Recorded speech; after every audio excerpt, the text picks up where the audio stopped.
Hey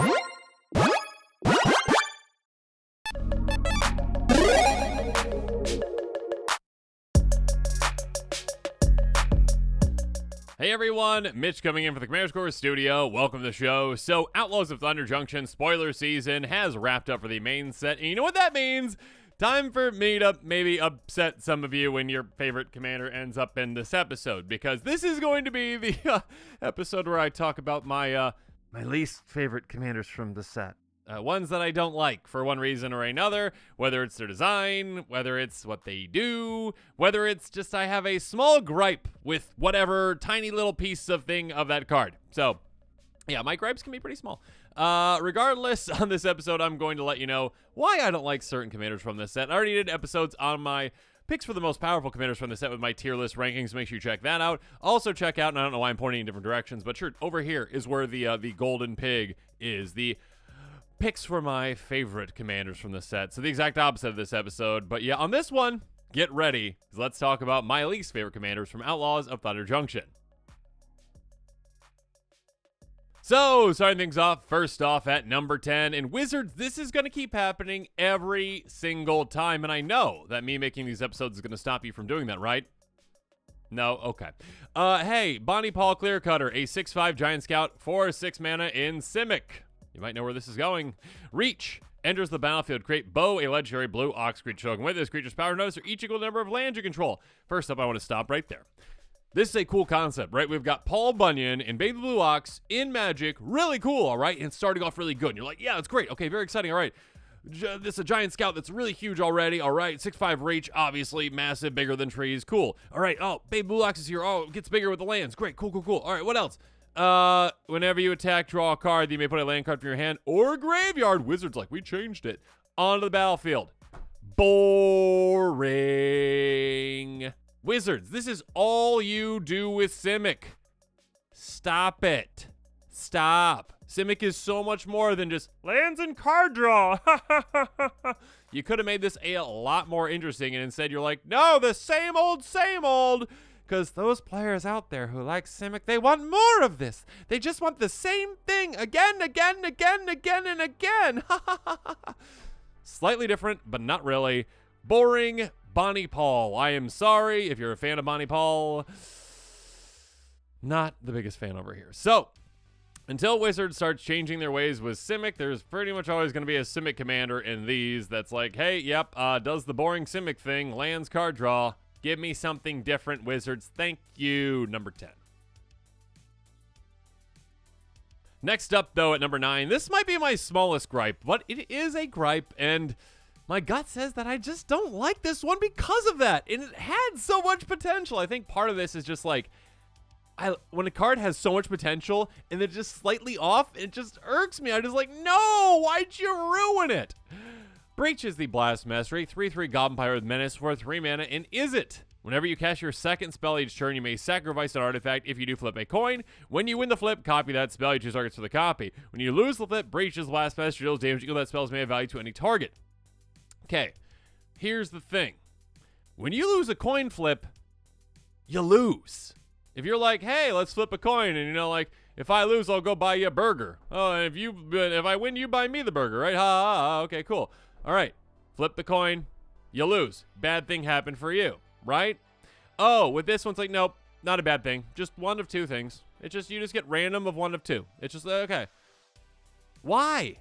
Why isn't there a downside? Like, I mean, come on, like, can't we just have, and here's how I would have designed the card, and not that I'm an expert designer, I'm definitely not, but here's my take on it. Ready?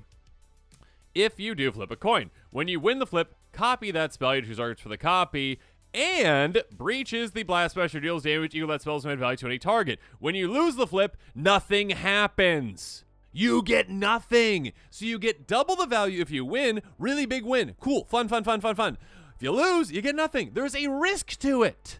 With this, it's just more so like you get random effect. Come on. Ugh. And I understand. Wizards are starting to make more and more cards because some players don't like when things whiff. They're trying to make things that are, like, impossible to whiff. Like, hey, like, return a land from your grave to the battlefield after you mill these cards. And if you didn't do that, draw a card. Because it makes up for, like, the whiffing. And we don't like when people whiff. People can whiff. flipping coins is inherently risky, right? Allow that risk to be part of it instead of it just being, you get one of 2 random effects. So close to being good. Not quite there. Breeches, the Blastmaster. That's why you are blasting in to 9th place. But now let's move on to number 8 with Miriam Herd Whisperer. Just whispering to horses. Hi, horse. How you doing? A 3/2 human druid for 4 mana in Selesnya. As long as it's your turn, mounts and vehicles you control have hexproof. Whenever a mount or vehicle you control attacks, get a counter on it. Okay, so this one to me is just a bit boring and had a lot more potential, and yeah, that's basically it. Again, in my opinion, and I don't think people should just be like, it's because it's uncommon, it has to be bad. No, and not to spoil anything, but there's definitely an uncommon that is definitely really high up in my Golden Pig Awards, because uncommons can be very cool designs. Uncommons can be great. Some of my favorite commanders, I've had uncommons win the Golden Pig Award before, okay? So they don't have to be bad. I'm not saying this one's terrible, but again, this is one that's kind of like Breeches, where it's like nearly there and just not there. It just seems like there's a little bit of effort put into it, and then just like, it fell off. Whatever. You could do some really cool things. Like you could have some like really cool like interactions, like mount, vehicle, tribal kinds of things. I don't even know, like, you know, your crew costs and vehicle and mounting costs cost like 1 less, 2 less, 3 less, whatever it is. Certain things like that could be a lot more interesting than, oh yeah, when they attack, they get a counter. Cool. Yeah, again, like, I think personally it'd be so much cooler if like your mount cost, vehicle costs are reduced by 1. Something like that. Or maybe you could be like rules lawyers, be like, that can't happen. Okay, then maybe it's like all your mount and vehicle costs are crew 1 or mount 1 or whatever it is. You know, saddle 1. I keep saying mount. Saddle 1. Essentially, though, again, this is just like, okay, yeah, if you want to build a deck around both mounts and vehicles, you got it. Just throw them all both in the deck, and you're just like, okay, I attack, I guess, and I get counters. And also, to me, come on, the hexproof babying I just don't like. Again, which these days it's like, okay, we switch over to ward and it's like, that solves the issue, right? Ward, ha ha ha, you can just pay a certain amount and there you go. We'll slap ward on everything. I don't like that, number 1. Number 2, I think hexproof's fine, personally. And yeah, on your turn, great, I protect my things when I'm swinging at you. But on my opponent's turns, not protected, which I guess this does help with vehicles, right? Because like typically when it comes to removal, things like Swords to Plowshares could deal with a vehicle on your turn, because again, like I turn a vehicle, I swing at you. On your opponent's turn, though, it's back to being an artifact, not just an artifact creature. So it's harder to deal with. That being said, mounts are not. This has potential. There are ways you can build around that are interesting, but again, I think that if you're like, okay, give me a commander that is mount, vehicle, tribal, you should have given me something that's more into like what mounts and vehicles do, essentially, versus, hey, a counter. So yes, because again, I think this one does have potential. It's also one that, again, players are going to be like, well, it's uncommon. It's okay to be bad. I disagree. I think it had potential, and it fell short. 8th place, Miriam Herd Whisperer. Moving on to number 7. I will say that I like the concept of this one. I do. The problem is, and why I'm putting this on the Golden Toilet Awards, is just kind of preemptive because, preemptive, not preemptive. Oh, what am I saying? Preemptive. Because this is the kind of commander that players bring to the table, not realizing that it's kind of a problem, and they're like, well, it's fair. It was printed. It's legal, so I should be able to use that however I want. Yeah, it's also the kind of commander that makes players really, really, really salty, and you should know that if you played commander for like 5 minutes. It's a 4/4 human warlock with lifelink for 4 mana in Esper. Whenever an aura you control becomes attached to a non-land permanent opponent controls with mana value less than or equal to that aura's mana value, gain control of that permanent for as long as that aura is attached to it. It's a cool concept. It takes auras in a different direction, like the original Ariat, which I think is really cool. And again, I like that they're exploring this different space. The problem is, well, that original Ariat is a very... Ariat? I don't know how to say the name. Is a very, very, very popular commander. Players that already have one of those decks, I'm like, oh, cool, I like this auras. It's a different direction. I'm going to maybe build around that too. And other players as well. But yes, it's also kind of like a, I'm not going to say problematic approach to deck building, but it's also like, it's something that's going to make players salty, and you need to know that ahead of time. And this is kind of commander that when you're sitting down at a table, you can't just expect other players to be okay with playing against, because this is just, oh, every single one of your spells is a control magic spell. Just all your auras are theft, essentially, and permanent theft. Because, again, if this doesn't have the clause on it, like, until Ariat leaves the battlefield, then they would go back. That's not the case. So they are permanent spells until, obviously, the aura is dealt with. But again, when you just build in 40 auras into your deck and that's all you're doing, It's going to be very difficult for your opponents to ever take out all those things and just keep them back. It is something that can be dealt with, obviously. Is it overpowered? I wouldn't really say so, but it is powerful, and it is built in the way that is salt-inducing intentionally, essentially. This is just inherently salt-inducing. So, because it's the kind of commander that, again, players are going to build and expect that they can display it against anyone and not ask ahead of time, you made the list. Because, yeah, you just made the list for that reason, I guess. I do like the concept. I think it's a cool concept. Again, I just think that in practice, in Commander, it's gonna have worse feelings than better feelings when it comes to most plays with it. Surrogate the Beguiler, 7th place.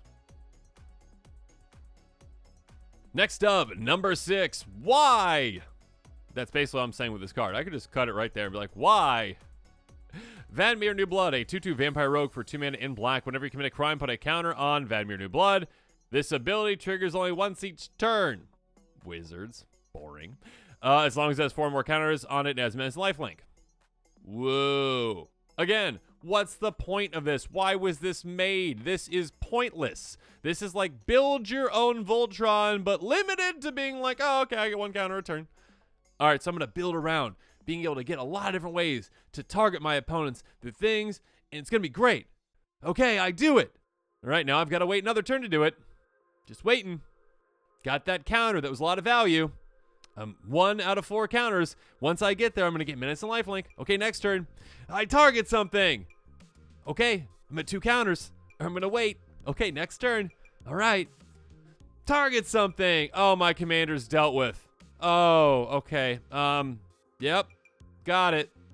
Okay, let me get it back out. Okay, all right, here we go. All right, target something. Oh, I'm out of targeting effects. Oh, darn. Yeah, this is just in my opinion, ill thought out commander. It literally just doesn't really have a place. Again, it's like, okay, like, do you like Voltron, but also targeting things miscellaneously and getting slow value? Yeah. Obviously, there's other ways you can pump it as well, but then you're just building regular Voltron, which is going to be, literally, if you just built regular Voltron for this, it's probably more powerful than trying to be like, yeah, I'm going to really heavily commit to that committing crimes. It's going to be more beneficial to do it. Just like put like Blade of the Blood Chief on this. There you go, that's better. Literally, if you built the deck around tutoring out Blade of the Blood Chief and putting it on this, that is going to be so much more effective than actually building around committing crimes, which is, in my opinion, kind of pathetic.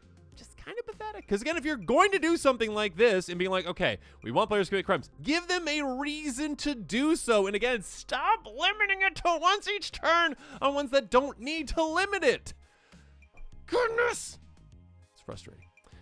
Yeah, this is just, why, Commander? Again, like, why'd you make this? Why is this so bad? What was the point of this? Does anyone care about it? Probably not. So again, 6th place. Moving on to number 5, Bristly Bill, Spine Sower. I feel like Bristly Bill would say his name like that. Bristly Bill. Hi there, my name is Bristly Bill. 2/2, plant druid for 2 mana in green. Landfall, whenever lander's battlefield control, put a counter on target creature, pay 5, 3 green. Double number of counters on each creature you control. I do shorthand counters, +1 counters, okay? This is, again, and maybe it's just me. It probably is just me, right? Like, I have a very specific, like, the high threshold of commander should be here, the low threshold of commander should be here, and they should try to design things in between that. Because they over-limit certain ones, like the last one we talked about, right? Vaneer. Did Vaneer need a limit? No. No, it did not. Does Bristly Bill need a limit? Yes. They're both literally 2 mana creatures, just on 2 very opposite ends of the spectrum, right? This one is, hey, you want to do some absolutely broken things? And if you're not doing broken things, again, like Crystalline Crawler, Devoted Druid, infinite mana, which gives you infinite counters on everything, because this is a mana dump for that. You're also in green, which you can ramp the best out of every color, essentially, and just like, okay, cool, get all the mana. I'll activate this once. I'll activate it twice. Even if you're not going infinite, you're like, oh, okay, cool, yeah, I got these like giant creatures in play. They're getting more and more counters that give more and more counters to these things. Then I just double that up and double up again, double up again. Yeah. And you're also in green, which, again, like, you think there'd be limitations to green, but no, green can do everything. Green can do absolutely everything. If this commander was in mono white, I'd be like, yeah, that's fine. That is completely fine. And I think that's completely fair to say. But since it's in green, you're like, oh, well, at least green's limited by card draw. No, they're not. They're one of the best card draw colors out there. You're like, oh, okay, cool. Yeah, I'll draw cards, deal the greatest amount of power a creature has that I have. Cool. All right, play that. draw 20 cards. Good for me. Oh, I ramp the best. Oh, I have really good removal as well. Yeah, again, if this was in like mono white, I'd be like, sure, mono white needs that, it's fine. This, without a limitation on it, again, like, I'm not saying activate once each turn because I find that to be a boring limitation. Make this at least be like, okay, just pay green, green, green, green, green, green. Did I say 6? Whatever. 5 green. Actual, like, restrictive cost on that could help it a little bit. Maybe make it into a tap effect, so you actually have to dedicate yourself to do that. And if you want to use and abuse that ability more than once each turn, you need to untap this. Things like that. Like, again, I think that Wizards just makes easy mode for certain things a bit too much, and I don't like when they make easy mode. This is counters easy mode. Is it limited mono green? Sure, but, like, you're limited to the best color out there, probably, when it comes to Commander. So, Bristly Bill Spine Sower, I'm sorry, but you're 5th place. That's terrible. I'm sorry. Bristly Bill? That's okay. I don't know. Anyways, moving on. Moving on, number 4. Okay, so we got Gitrog, Ravenous, Ride, the Gitrog. 6/5 frog that costs 5 mana in Golgari, Trample Haste. Whenever it deals combination to a player, you may sacrifice a creature that's saddled this turn. If you do, draw X cards and put up to X land cards from your hand on the battlefield tapped. Rex the sacrifice creature's power, saddle 1. So, my problem with this commander is this is one of those kind of commanders where it's like, if it does the thing once, you win, basically. Now, is it always going to win when you do that? No. Most of the time, yes. Simply because of the nature of Commander. What's one thing that is not allowed, but technically not allowed in Commander? The kind of most thing, right? You can think about it right now. Taboo is more so what I mean. Mass land destruction. Yes, mass land destruction, and some of you might comment out there like, well, it's not the rules, so I can do it. No, okay, come on. Casual Commander, that is just how casual Commander works. If you want to play mass land destruction, go play a different format or go play CDH, okay? Okay? Yeah, because mass land destruction is a no-no in Commander, if this hits once, you probably win. Because again, with this kind of a commander, kind of like my Mr. Orfeo deck, which is all about power, it's surprising actually how many creatures have a lot of power. They don't cost very much or have like a variable amount of power that can go up very, very, very quickly. Like there's that one like 11-10 for just 4 mana that has a massive downside when you attack or block, but you're not going to attack or block with it. So if you just get that into play, you saddle this once, or saddle with like a Wall of Blood, which has adjustable power based on, you know, life loss, which you can just do infinitely, not infinitely, but the amount of life you have. You can draw like, you know, 20 cards with that. And then also put in 15 lands for your hand to play, or whatever it is. You can go up an absurd amount way too quickly, and your opponents cannot slow you down then. Again, because mass land destruction is a no-no. So because of that, this kind of a commander can take advantage of that. And again, this can be like not a non-game because things did happen before this. Like by turn 4, essentially, the game can be basically over though with a commander like this. Because you're like, okay, yeah, like turn 2, rampant growth, turn 3, wall of blood, turn 4, this in play, swing, hit, sacrifice, draw. Again, like you had to pay life. Sure, okay, you had to pay 20 life to do so. You're in commander. You've got 40 life. You're down to 20. Yeah, I'll draw whatever, again, 20 cards for 20 life and put however many lands from my hand to play, like 10 plus most likely, right? Essentially just dump that all into play, and all of a sudden, again, everyone else is at like 4 lands, and you're at 14 plus lands. You win. You win. This is a commander that's just, again, one of those that, like, it can definitely miss, it can definitely flop, but it also can just lead to non-games where you're like, okay, just because of the way that this format is created, the way that this format is played by many players out there, mass land destruction is a no-no, so if I get ahead of you in lands really, really quickly, the game is over. So I have so much resources and you do not. And again, I've got absurd amount of cards in my hand that I can then filter through and get the right ones I want. Or if you play, you know, Reliquary Tower, then you can just keep them all. So yes, this is a kind of commander that, again, I think can just lead to some non-games pretty quickly. And players might not realize that. And that is why the Gitrog Ravenous Ride, you are my 4th place finish. Next up at number 3. Oh, goodness. Another commander that can kind of just be, it can be very hit or miss, but very, very powerful, especially when it hits, and it can definitely hit and be pretty devastating when it does hit. Verasa the Silencer is a 3/3 Gorgon Assassin with Death Touch that costs 3 mana and Golgari, just 3 mana. A lot of these commanders are just like pretty low to the ground that are very powerful. Whenever a non-token creature opponent controls dies, you may pay 1. If you do return that card to the battlefield, tapped under control, it's a treasure artifact with tap, sacrifice artifact, add 1 of any color, and lose all other card types. First of all, I think they're doing still too much with treasures still, and they keep doing more treasures. Yes, you have to pay for that still. Okay, I understand that. You're paying for your treasure. But it's also whatever else it was. I mean, it loses all their card types. That's actually a good thing most of the time. And instead now, that is just whatever ETB it had, whatever activated abilities it had, whatever, triggers it had, any kind of like things that would just make that card good, you get all those things. So again, if it's like a Elvish Mystic, congratulations, now you have a mana rock. That is also a treasure. So they can actually just tap for mana, or you can tap and sacrifice for 1 mana color, whatever you want to do. You are, yes, dependent on your opponents having good things, but typically your opponents have good things. So you are dependent on them to actually have really good effects that you're getting from them. But again, if someone like Mold Drifters, you're like, oh, okay, cool, I just pay 1 mana, I draw 2 cards now. Thank you for that ETB. Because again, you could keep the ETB, it doesn't lose all those other things. It's just like, it's not just a treasure, it's a treasure plus whatever else it had. There's other card types, not its abilities. So you get that, you do some crazy things with it. Obviously, there's some broken things you do with it too. If like an opponent has a Devoted Druid, like, it's mine now, and I also win. I mean, you get infinite mana. This is one that, again, it's just a bit overcooked, in my opinion. It is one that, I mean, I think also part of it is just like, if it wasn't just treasures, if it was just like they became an artifact, I think it would be better in my eyes. Because it'd be like, okay, like you can't just utilize those things for, value if you didn't have, value on the card itself. You wouldn't get any value out of something that's just like, I mean, not that you'd still have a vanilla creature really, but like a vanilla creature. Instead, it's like, oh, okay, cool. At the very least, I can get a treasure out of it. So that reason, for a lot of other reasons, it's kind of like, it's like Mire-Cool, but for your opponent's things. Mire-Cool Loaded Bones, whatever that one is, the enchantment one that costs 7. That one costs 7. There's a reason that costs 7, and that's an incredibly powerful commander. I like the design of it, but it costs 7. This costs 3. Sure, you have to pay for that effect, but again, it's for all your opponent's creatures, so just a crazy, crazy powerful effect. Vraska the Silencer, for all these reasons, 3rd place. Next up, though, at 2nd place, and yeah, I know that some players out there are going to be upset with my take on treasures. I mean, I think that many players out there have a similar take on treasures where it's like, they're a bit overdone at this point. Okay, Wizards, you kind of overdid it, and it's kind of a problem in Commander. You should probably stop with the whole treasure thing, and they're like, no, more treasures, more treasures. So I believe, according to EDH, right now, the 2nd most popular theme. I'm bringing this up right now because this is a commander that could be really exciting. And this is one that is just like right there. It is so close to being so cool. And then they're like, they ruin it. They literally ruin it. Okay, a 4/3 cat druid for 5 mana in Gruul. Whenever it enters the battlefield or attacks, create a tapped colorless artifact token named Meteorite with when it enters the battlefield, deals 2 damage to target and add 1 mana of any color. That is cool. That is really cool. Meteorite, I believe, is like a card that costs 5, right? Essentially does the exact same thing.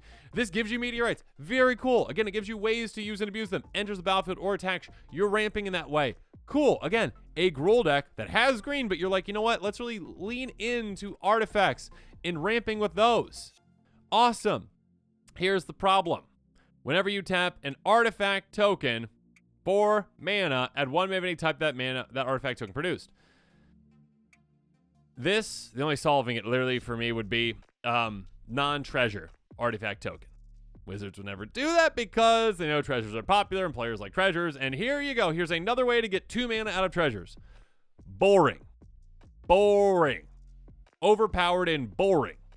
Not overpowered, but just making treasures better. We don't need that, Wizards. You already had an interesting concept with this commander where it's like, okay, I'm going to build up meteorites that can all tap for 2.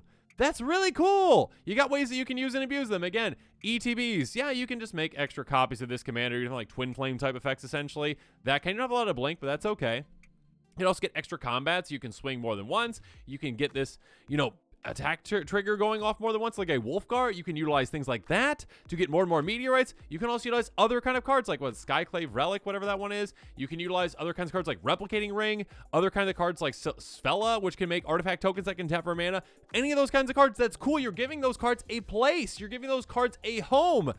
And then with this one, you're like, no, you're just going to build treasures. Ha ha ha ha ha ha. Brass's Bounty counts for twice as much. Goodness gracious, Wizards, stop with the treasures. It's a problem. It was a nice, interesting solution to start off with. Well, we're going to help other colors catch up. Other colors don't have as much ramp as green. Oh, no. Players really like it. Let's print more. Let's print more. Let's print more. Let's print more. Oh, let's make green ones. Let's make green ones. Goodness gracious. I mean, what's the one, Gold Vein Hydra or the one you just made? Okay, yeah, green gets treasures too. Oh, green gets treasures with this too. Making a Gruul green treasure deck. Why? Wizards, second place. But now, the winner of the Golden Toilet Award, the least favorite card, at least of mine, from Outlaws of Thunder Junction, Gared, Mirrored of the Wilds. Did I say Mirrored? Gared, Mirrored. Gared, Mirror of the Wilds. There we go. A 3/3 human shaman for 3 mana in Naya. Haste. Non-token creatures you control have tap. Create a token that's copy target token you can control that enter the battlefield this turn. Here's what I dislike, Wizards. The dichotomy of your design decisions. First up, we get, and again, I've already mentioned one of these on this episode, right? What? Vaneer New Blood. A card that did not need to be limited, and you over-limited it for what reason? Then you get something like this, where you obviously don't limit it at all because you really want this to catch on. You really don't want this to just fall flat because you're like, oh, well, we don't want players who like want to build around treasures to be upset if we put, create a copy of target non-creature token, or sorry, creature token essentially. Or on the opposite, like non-creature token. You could have limited it in one of two ways. You chose not to do either, and so, yeah, this is pretty crazy. It's also just pushed. Even if it was limited in one of those two ways, it is just pushed. And it is low to the ground. It is something that can combo so easily, and it is something that players are going to be like, this is completely fine, ha ha ha. It's something that takes not much creativity to make really overpowered. Really overpowered. It's the type of commander where players are like, wow, I'm doing something really cool. Yes, but it's very easy for you to do that because all of a sudden you're just like, okay, I just get creatures in play. Good for you. Okay, you got creatures in play. Congratulations. Okay, I made 1 treasure. I tapped my 7 creatures. I made 7 treasures. I cast my Vitalize spell to untap my creature to tap them more to make more treasures. And I cast another spell to untap them to tap them again. And then I'm going to cast this draw spell, Shamanic Revelation, drawing a ton of cards. Wow, isn't that cool, Green? Okay, I drew all these cards. I got another untap spell. I'm going to do that. You just made a Storm deck. I've learned from my time that players don't like to play against Storm.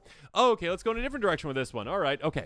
More clever. Here we go. All right, I'm going to get creatures that come into play and they untap things, like Village Bellringer. Cool, okay, I got that in play. I cast Twin Flame. I make a copy of that creature, and then I tap my creatures to make copies of that. And then they untap, and they tap again, and untap, and tap again, and untap. You just made Kiki Jiki. So this is either Kiki Jiki or Storm. Decks that players typically don't like to play against. But it's all wrapped in this little commander essentially right here that doesn't specifically say that's what you're doing with it, but that's what you're going to be doing with it. That is what you're going to be doing with it. This is the type of commander, again, that Wizards pushes super hard. They do like this weird thing where like there is just, again, the gap. What is the gap between Vaneer and this? It is 5,000 feet. There is no in-between. Where's the in-between? Keep these commanders closer where it's not just like this is just clearly a busted commander. One that is just absurdly built, again, where it combos with a ham sandwich. You can just take basically every single creature card out there that's like ETB, untap creature, or untap all creatures to control, or anything like that, chuck them in the deck, and then chuck in anything that says make a token copy of a creature. Not populate cards, you know what I mean. I guess that would work to a certain point with the deck, but more so like, like a Twin Flame type card. And there's a decent amount of those out there. Yes, there are. Only thing I'm thankful for this commander is that it's not in blue. If it was in blue, it would be so much easier for you to combo with it, but it's still easy for you to combo with it. And also, again, there's so many treasure effects in these colors as well that, again, all you're doing essentially is like, oh, okay, cool, yeah, I guess I made 7 treasures. Untap, do 7 more. Untap, do 7 more. It gets old, okay? This is the type of commander that, again, is pushed super hard. Players might not realize it's pushed super hard or don't care, essentially, and it leads to bad play experiences because, again, like, this is just totally fair and fine. Look how clever I am for building a deck around this. Yes, you built the deck. You did the thing. Play a different deck, please. Yeah, okay, for all those reasons, Geared Mirror of the Wilds, again, Wizards just, I don't know. They don't build the in-betweens. Like, they've got in-betweens, but, like, again, they're like, well, we want to make sure things are fair, and we'll limit commanders when they need to be limited. You didn't limit this one. Why? Because you want to push it and you want to sell. Kind of like Shalai Halar. Same thing. Apparently in Naya. Naya is the problem, right? Same thing. Shalai Halar is the type of commander where people are just like, oh, it's fine. No, it's pushed. It's so pushed. It's way too easy. Wizards, stop making super easy commanders that are overpowered that players don't think that they're overpowered and then they play them anyways. Goodness, Wizards. First place, Gared of the Wilds. Alrighty, so those are my picks for the Golden Toilet Awards. The Golden Toilet, the most, not sought after. What's the opposite of sought after? Run from award. There you go. You run from it. But, Gared, you cannot run because you are the Golden Toilet of Outlaws of Thunder Junction. I know you're going to be one of the most popular commanders from the set. You definitely are going to be one of the most popular commanders from the set, and I am not looking forward to playing against your deck. So, just let you know that. Just not looking forward to Gared. Not looking forward to playing against Gared. So, yeah, it's powerful. Very powerful. Too easy. Too easy! Let me know your thoughts are in the comments below. Where am I wrong on these? I know I am wrong on some of these, right? I know that everyone does not have the same opinion that I do on some of these, and these are going to be some people's favorites commanders, and that's completely fine. Again, everyone has different opinions. Again, some of your least favorite commanders from this set might be my favorites. Make sure you go check out my Golden Pig Awards episode and tell me why I'm completely wrong on those too. So yeah, let me know in the comments below. And of course, as always, thanks again, and have a good one. This show and episodes like this one are possible thanks to viewers like you. If you're looking for an easy way to help support this show, make sure that you like, share, and subscribe. Also, hit that bell notification icon so you don't miss any new episodes. You can also go check out our playmats and other merchandise at thecommandersquarters.com. We also have a ton of brand new t-shirt designs in stock, so make sure you check out those as well. Another easy way to support this show is with our TCG Player affiliate links. So whether you're buying a deck or individual cards, you can use this general link right here or one in the description. And the final way that you can support this show is by supporting us directly by becoming a patron. There are many benefits to being a patron, and I truly couldn't do this without all of their support.